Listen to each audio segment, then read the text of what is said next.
наци, вие сте с представ канала на Брат Скорпионов.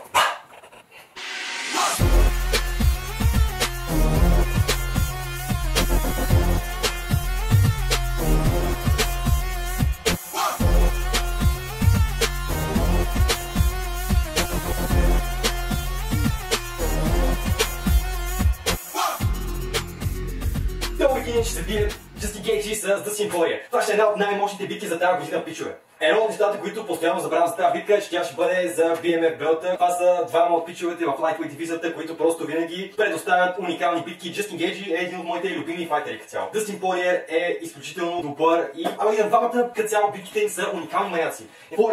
Фойерверки като цяло някакво, 100% тази битка ще е супер много фойерверк. Ще има експлозии, ще върчи кръв, ще се подмятат като цяло напред, назад, ще се въргалят в клетката и като цяло да я знам, ще бъде супер добро. Значи, това видео като цяло ще трябва да кажа кой според мен ще трябва да бие, което няма да бъде естествено много лесна задача, защото според мен двамата имат доста равни шансове. Обаче, заедно с това, разбира се, ще направя един бърз анализ. Само бързо да ви кажа, не забравяйте да си купите нашите супер яки тениски от scorpionweb.com и те имат супер яки файтери, като например Ezreal Adesanya, така че може да си купите супер яките тениски. Дайте бързо и също така искам да се абонирате, искам да сложите един коментар долу, сложете едно лайкче майна и може да ни последвате нашите инстаграм страници. Така, продължаваме. Смятам, маняци, че Justin Gage ще бие Dustin Poirier. Давай се така. Присно, като гледам тази битка, се мъча да бъда много логичен и да ги измисля нещата по някакъв начин, в който просто да прави логика. Ама както знаем, понякога ММА математиката не е много точна наука, така че в крайна сметка ще се доверя на какво ми казва сърцето и смятам, че Justin Gage трябва да бие Dustin Poirier, маняци. Просто, ако им гледаме първата битка, защото за тези, които не знаят, това е матча.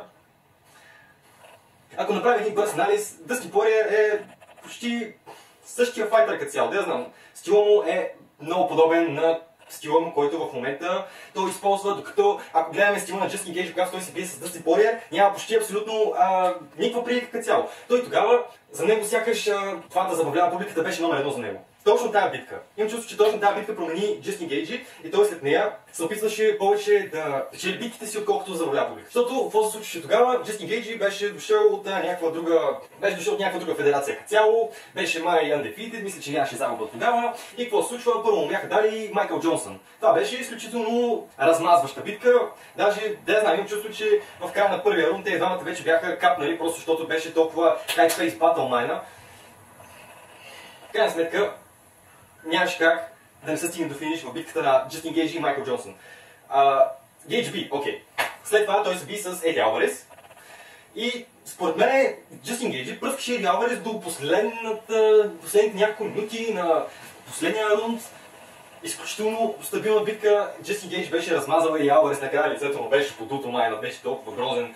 Ама това е резултат на много красива битка. Мана беше наистина много. Всичките битки на Justin Gage майна са супер добри. След това му беше битката с Dustin Poirier и в крайна сметка и двамата, и Еди Алварес и Poirier успяха да победят Justin Gage с TKO.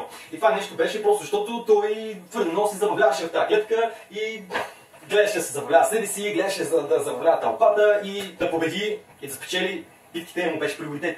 И мисля, че това беше момента, в който той просто реши, че няма как да продължава така. Мисля, че това беше момента, в който той се усети, че той в крайна сметка е нов в UFC, има една победа и две загуби. И след това битката му беше срещу Джеймс Вик. Той на него му беше ясно, че ако не направи някакви промени и загуби от Джеймс Вик, ще да стане 3-1 файтер в UFC-то. И това ще да е супер трагично за него и на него му беше станало ясно, че той трябваше да направи нещо. И в крайна сметка, в битката му срещу Джеймс Вик, според мен UFC-то малко или много са избрали перфектния опонент за него, който Gage да може да нокаутира супер лесно.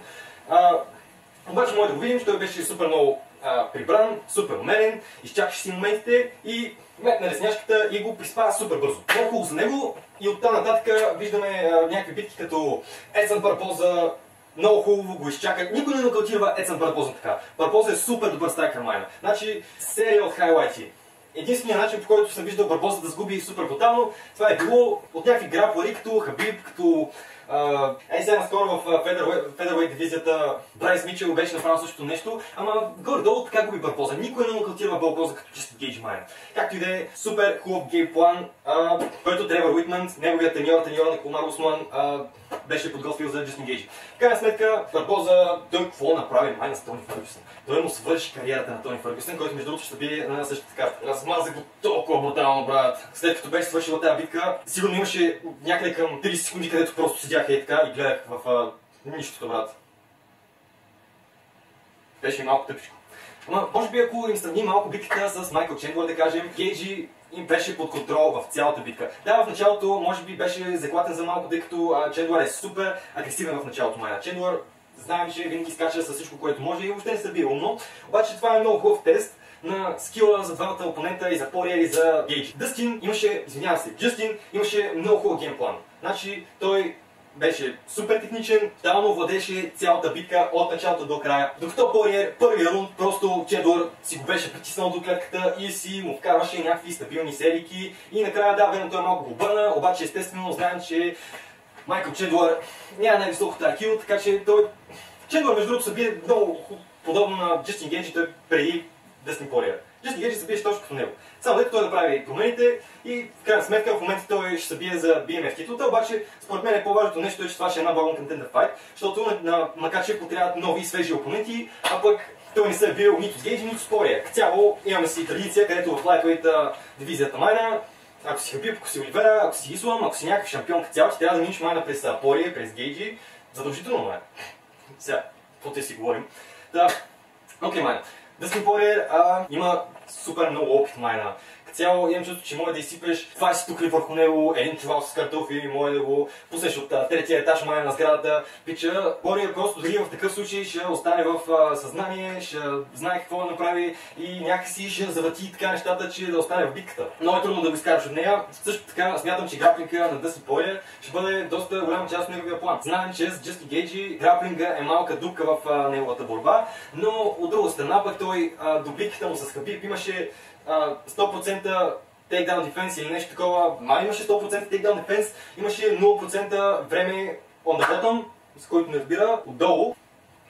Аз забравих даже битката срещу Физиев. Джастин Гейджи гледаше уникално срещу Физиев маняци. Аз бях предвидил, че Физиев евентуално ще бие Джастин Гейджи. Обаче, аз забравих най-важното нещо, където ще бъде фактор според мен за тази битка. Битката им ще бъде отново в Солт Лейк Сити, Юта. Ние видяхме, че високата надморска височина пичове ще влияе изключително много върху файтовете, а знаем, че Комар Усман и Джастин Гейджи тренират в Team Elevation. Значи Тревър Уитман точно на това си учи всичките файтери, да могат цяло да се бият на Elevation, на висока надморска височина, където кислорода е разреден.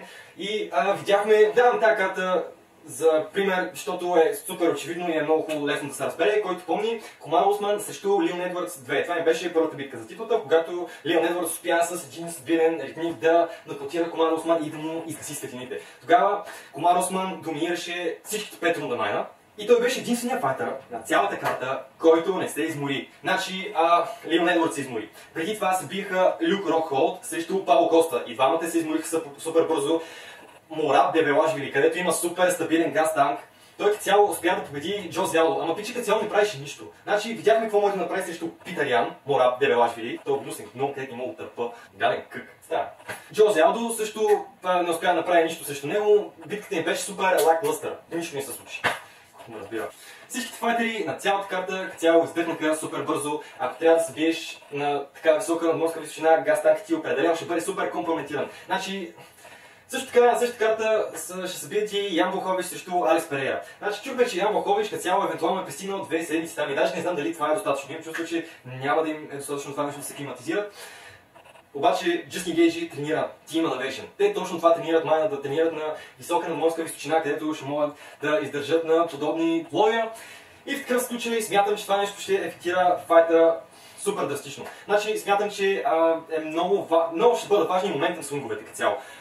Промяната на моментума и това кой има надмощие в самите битки. Защото в принцип знаем как обикновено Джастин Гейджи и Дъстин Пориер нека се бият един срещу друг, защото това не се е случва един път, ама дори тогава и всички техни останали битки като цяло се случва това, че единият доминира, после другия доминира. Единият доминира, после другия доминира. Точно така Дъстин Пориер успя да бие Джастин Гейджи в тяхната първа битка. Просто той успя да усети един моментум свинг и почна да го налива с неговите супер опасни комбота, докато е притиснал Джастин Гейджи към стената. Обаче филма е, че Джастин Гейджи тогава просто беше там, за да се удря. Той мисля, че този път определено Джастин Гейджи няма да се опитва да влезе в Пориер и да поеме 10 удара майна, поеме 10 удара и през това време да успее да го хване за врата и почне убива, прекъти майна. Мисля, че този път ще е супер умерен, ще е супер подготвен. И също така смятам, че Дъстин Пориер майна е много добър в да се бие, докато опонента го пресира него. Значи Дъстин Пориер освобождава си малко място, контрира го много хубаво, слипва, дъпва напред-назад, тап. Този път няма да бъде същото както първия път. Джастин Гейджи 100% ще бъде повече пичка, ето повече контратакува.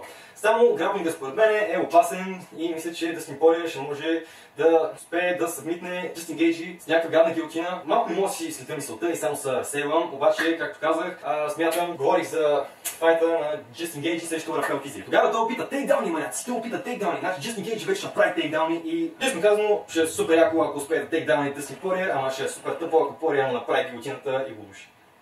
Дълно не става това.